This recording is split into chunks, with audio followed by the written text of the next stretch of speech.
নমস্কার, পাকবিচিত্রায় সকলকে স্বাগত জানাই। আমি আজ আপনাদের মহালয়া উপলক্ষে লাবড়া রেসিপি করে দেখালাম।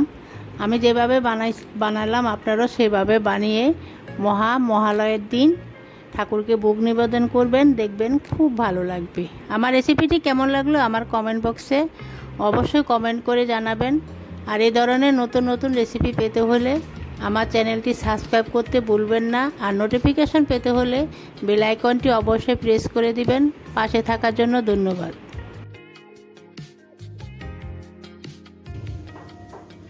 আজ আমি আপনাদের একটি সম্পূর্ণ নিরামিষ রেসিপি ভোগের লাবড়া তৈরি করে দেখাবো। তার জন্য এখানে আমি 500 গ্রাম মিষ্টি কুমড়ো নিয়েছি, ভালো করে খোসাটা ছাড়িয়ে ধুয়ে নিয়েছি। একটা মিডিয়াম সাইজের সাদা আলু আমি খোসা ছাড়িয়ে ডুমো করে কেটে ধুয়ে নিয়েছি। একটা মিষ্টি আলু ছোট সাইজের আমি খোসাটা ছাড়িয়ে ডুমো করে কেটে ভালো করে ধুয়ে নিয়েছি। দুটি ঝিঙ্গে আমি খোসা ছাড়িয়ে ডুমো করে কেটে নিয়েছি। হাফ বেগুন আমি ডুমো করে কেটে নিয়েছি। এখানে 100 গ্রাম বটবটি আমি একটু লম্বা করে কেটে ধুয়ে নিয়েছি। 4টে পটল আমি এভাবে ডুমো করে কেটে দানাটা আমি বাদ দিয়ে দিয়েছি, ডুমো করে কেটে ধুয়ে নিয়েছি।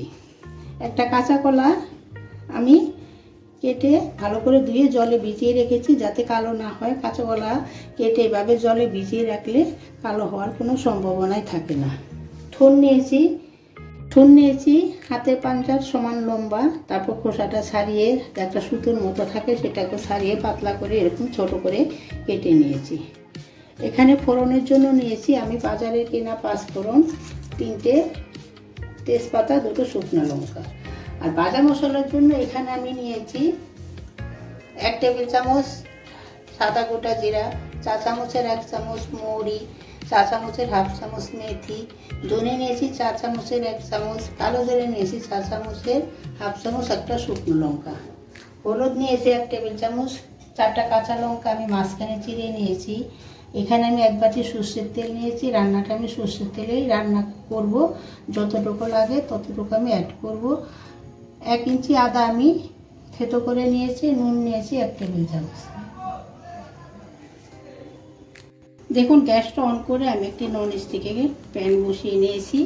এখন আমি ভাজা মশলাটা তৈরি করার জন্য সবগুলো উপকরণ দিয়ে দিচ্ছি, দিয়ে এখন আমি একটু ভেজে নেব। দেখুন আমার ভাজাটা হয়ে গেছে, একটা সুন্দর ফ্লেভার বেরিয়েছে। এর থেকে বেশি ভাজলে মশলাগুলো পুড়ে যাবে, একটু হয়ে যাবে, ভালো লাগবে না। এখন আমি নামিয়ে নিচ্ছি। দেখুন আমার ভাজা হয়ে গেছে, এখন আমি মিক্সিতে গুঁড়ো করে নেব। আপনারা চাইলে শিলেও গুঁড়ো করে নিতে পারেন। আমি এখন লাবড়াটা রান্নার জন্য গ্যাসে একটি কড়াই বসিয়ে গরম করে নিয়েছি। এখন আমি তেলটা অ্যাড করে দিচ্ছি। দেখুন আমার তেল 1 বাটি লেগে গেছে। দেখুন আমার তেল গরম হয়ে গেছে। এখন আমি ফোড়ন দিয়ে দিচ্ছি। দেখুন শুকনো লঙ্কা, 3টে তেজপাতা, 5 ফোড়ন। এখন আমি ফোড়নটা ভেজে নিচ্ছি। আমার ফোড়নটা ভাজা হয়ে গেছে, সুন্দর একটা গন্ধ বেরোতে শুরু করেছে। এখন আমি মিষ্টি কুমড়া, সাদা আলু, মিষ্টি আলু, ঝিঙ্গেটা দিয়ে দিচ্ছি। এখন আমি সবজিগুলো 30 সেকেন্ডের মতো ভেজে নিচ্ছি।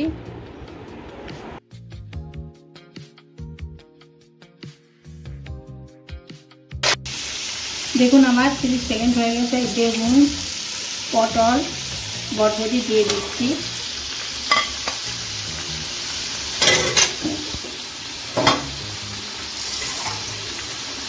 দিয়ে দিচ্ছি। সব কিছু ভালো করে আর 30 সেকেন্ডের মতো একটু ভেজে নিচ্ছি। দেখুন আমার আরো 30 সেকেন্ড হয়ে গেছে। এখন আমি নুন দিয়ে দিচ্ছি, কেটে রাখা কাঁচা লঙ্কাটাও দিয়ে দিচ্ছি, হলুদ গুঁড়ো দিয়ে দিচ্ছি। এখন আমি সবজিটাকে সব হলুদের সঙ্গে ভালো করে কষিয়ে নিচ্ছি। দেখুন আমি সবজিটা 2 মিনিট কষিয়ে নিয়েছি।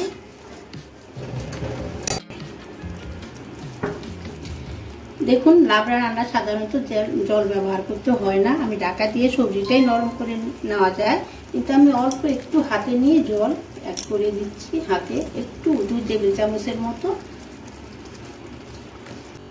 দেখুন এখন আমি সবজিটা ঢেকে দিচ্ছি, আমি ঢাকা দিয়ে গ্যাসটা লোতে করে দিয়েছি, গ্যাসটা লোতে রেখে আমি রান্নাটা করব। দেখুন আমার সবজি থেকে জল বেরোতে শুরু করেছে, সবজিগুলো নরম হচ্ছে। এখন আমি কেটে রাখা কাঁচা কলা দিয়ে দিচ্ছি, দিয়ে বাকি সবজির সঙ্গে ভালো করে নেড়েচেড়ে মিশিয়ে নিচ্ছি।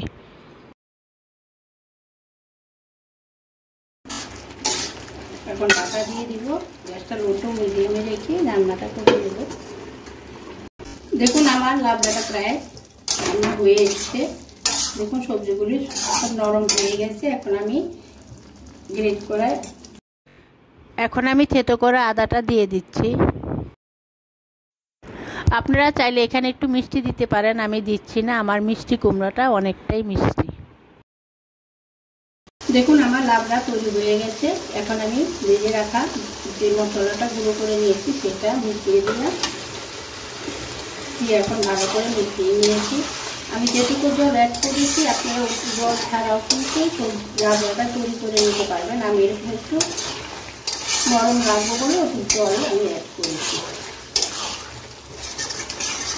দেখুন আমার ভোগের লাবড়া তৈরি হয়ে গেছে, আমি যেভাবে রান্না করলাম আপনারা সেভাবে রান্না করে খাবেন,